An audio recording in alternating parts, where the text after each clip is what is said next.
SoundCloud. Cool. All right. So, Hat, do I have your consent to record this interview? Yes. Excellent. I also need to. I got it on Zoom. Cool.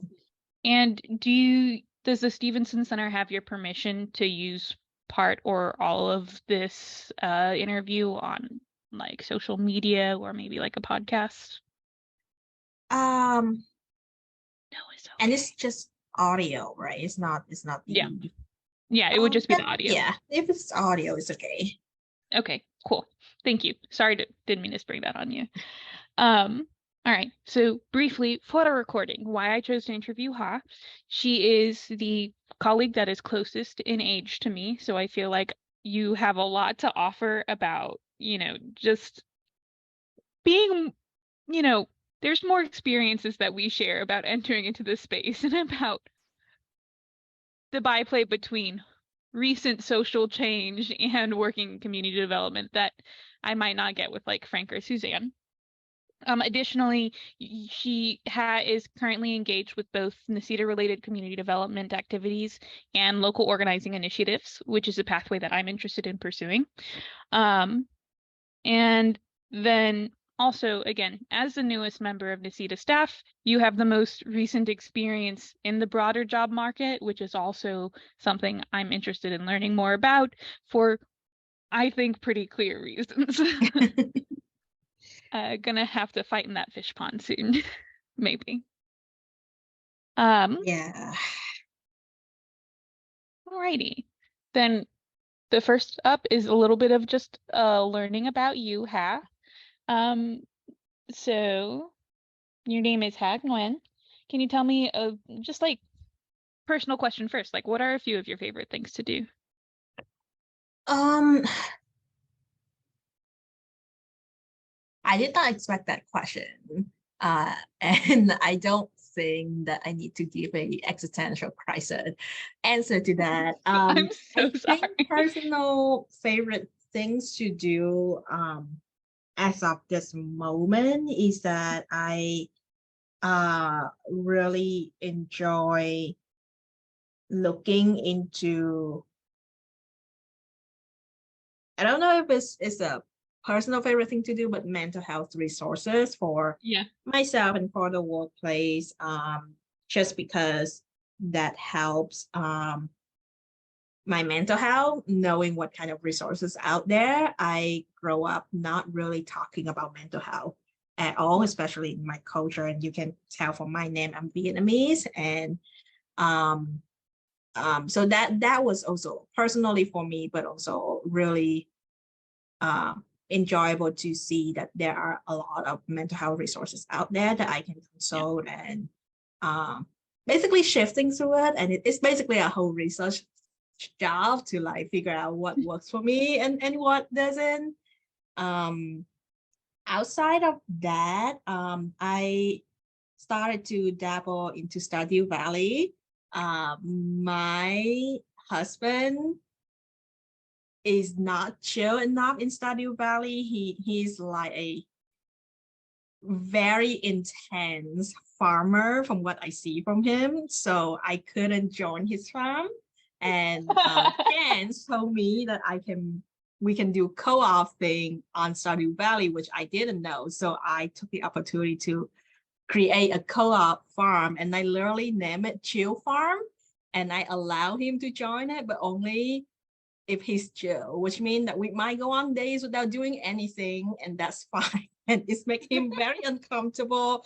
But it works out really great for me because I would just literally go into people's houses, talk to them to figure out who they are, and then the day is over, which is Amazing.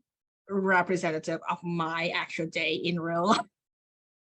It's chill, It's a great way to relax. Yeah.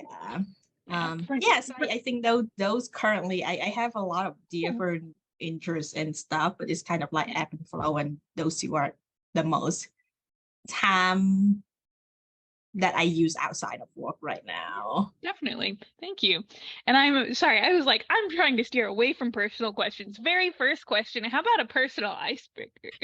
Apologies. Thank you for handling that really well. I'm really glad to hear that you got into Stardew. Uh, Yeah, I'm hoping side note later to like talk to you when I come back to I guess if you're hearing this recording, I'm going to Vietnam in literally like 5 days. So I'm taking a time off away from work, but be back soon and looking forward to connecting to Jen's offline about Stardew Valley as well. yes, absolutely. Um, Thank you. Okay, so on a professional side, what is your educational background and like both school, like advanced degrees you may have gotten, but also any additional training programs you participated in? Yeah, on my resume, I hold a bachelor degree from George Mason University in Fairfax, Virginia, for the broadest major that I could think of, which called Global Affairs. People might also know us in a more common name as International Relations. Yeah.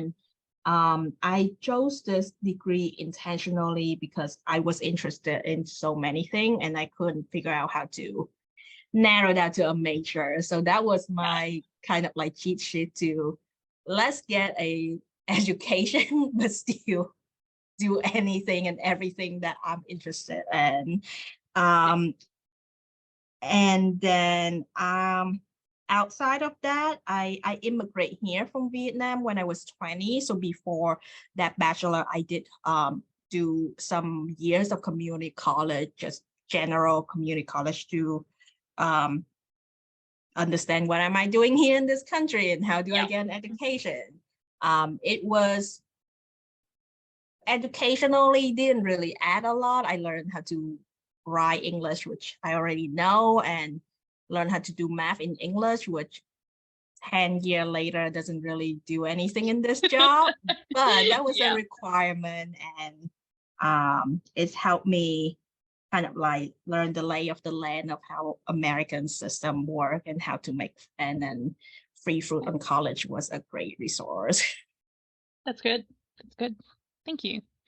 Um, and if I'm remembering correctly, Nasita wasn't your first job after you graduated, correct? Can you tell No, me a little bit about your work history after you graduated? sure. After I graduated, the whole journey actually started when I start going to my 4 year university after I transferred from community college. Right. Um, and knowing that I'm getting the broadest degree out there is not the most I don't want to say like financial choices, but like kind of like future proof degree out there. So I know that I need to have something else in addition to Yeah. showing future employer like, hey, I have a degree, because that doesn't really mean anything.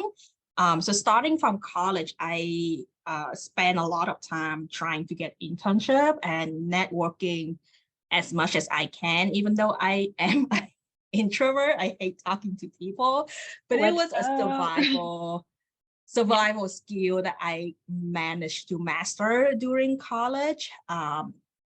And long story short, I had a couple of internship that was very life-changing, helped me to get to know a lot of different people in various fields.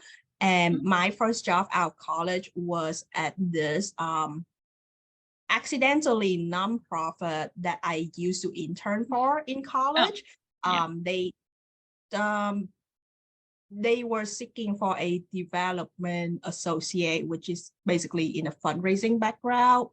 writing grant and whatnot.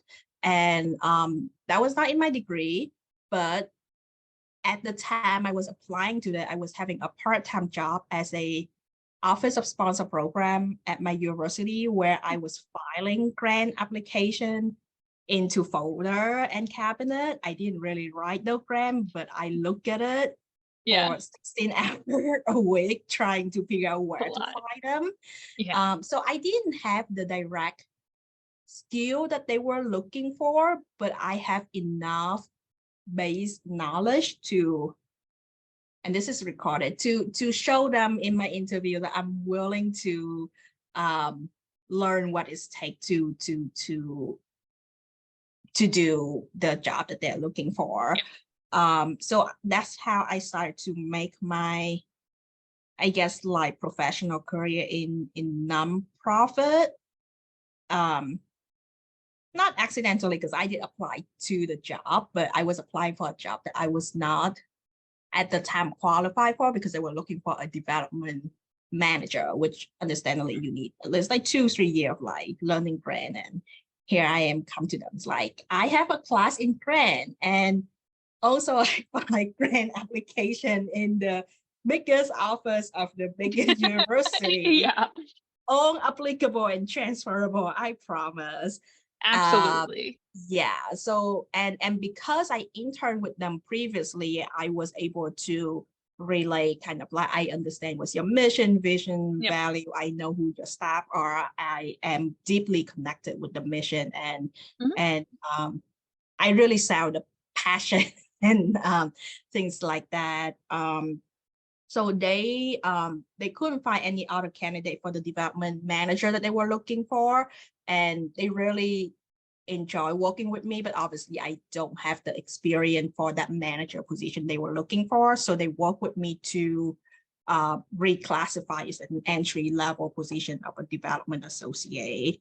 So that's my first job out of college, being a development and communication associate at a local nonprofit also based in DC, where it Nice. serves low income Asian American youth in DC, Maryland, Virginia.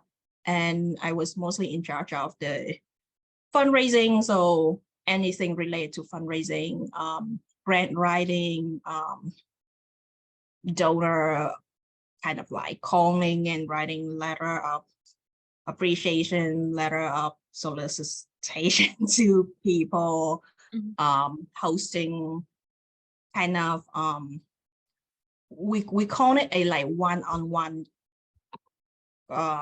meeting so that they people who don't know about our organization get to know about the Yeah. organization, and then after that we ask them for the money.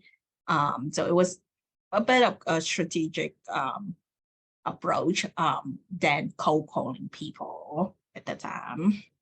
Yeah, that makes sense. And after that is when you came to Nisita? No, I jumped around for a bit.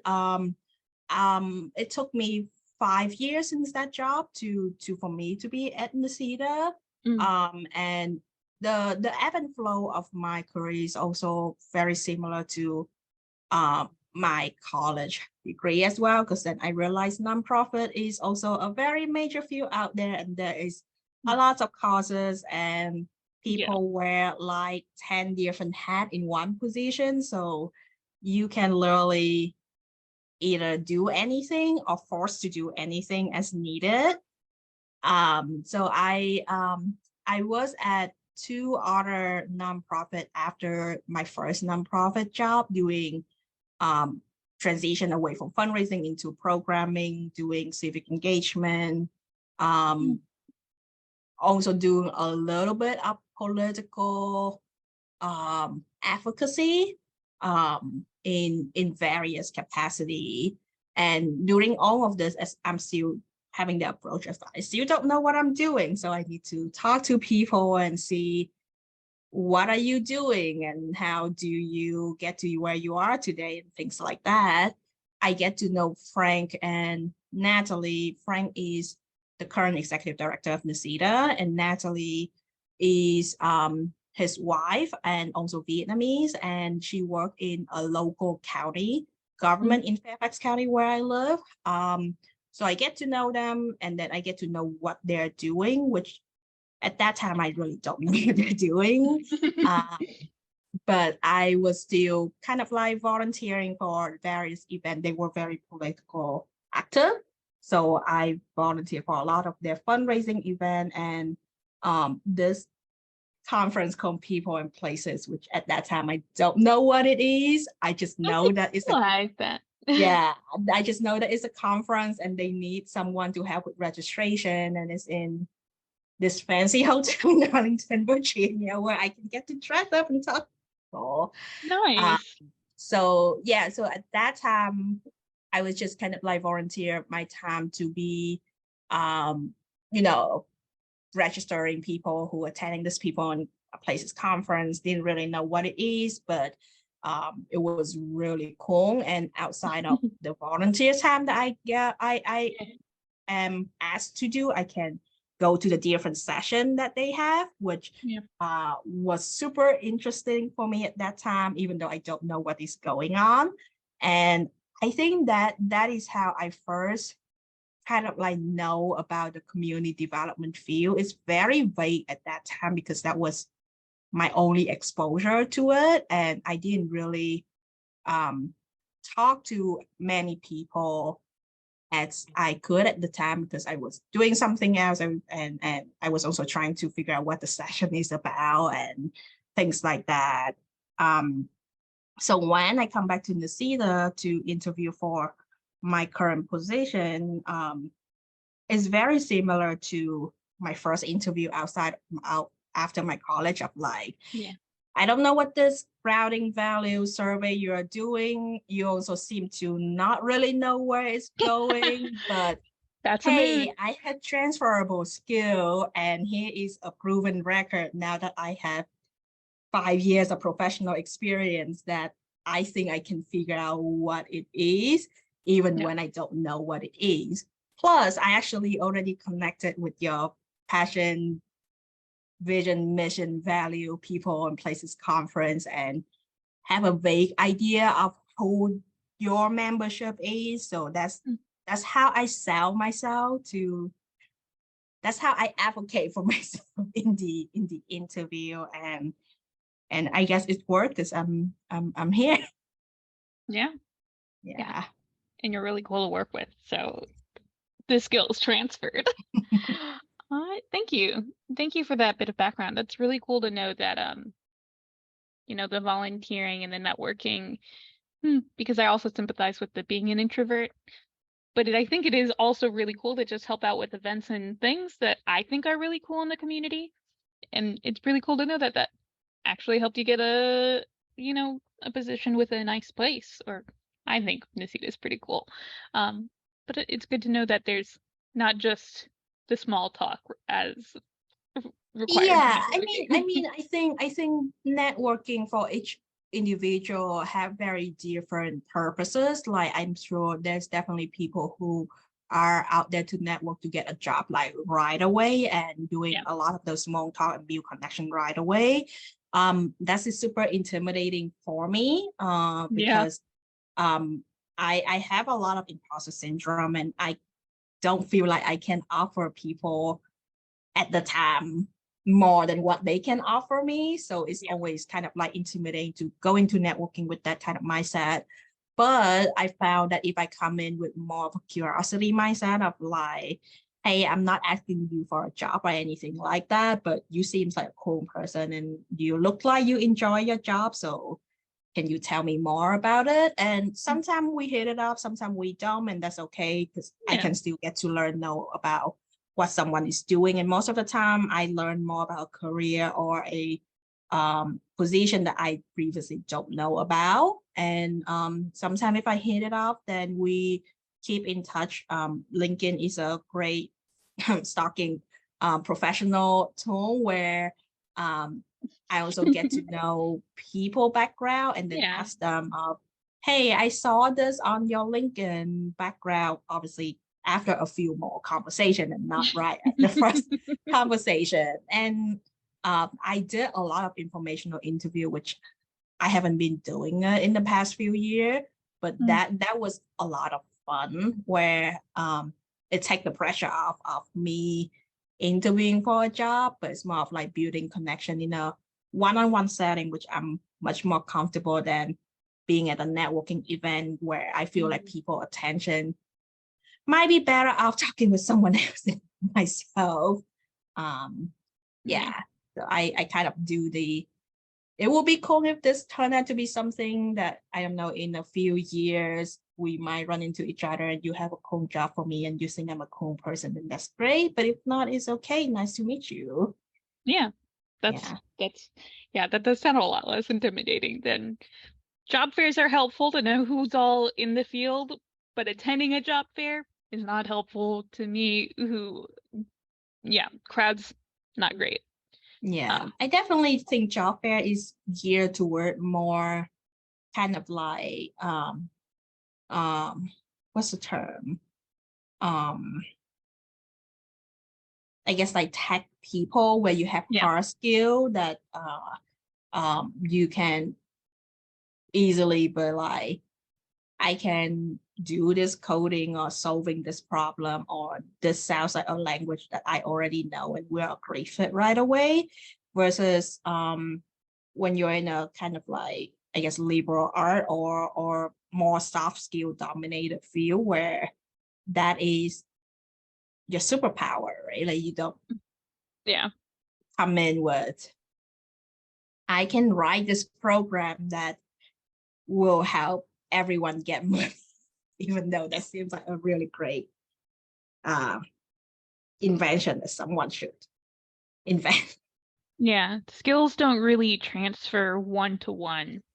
Like the fact that you know Python will Mhm. be expressed the same in every job that uses Python, but the fact that you can do grant writing, that your grants will look different depending on the organization you're at and Oh, the mission they're 100%. focusing.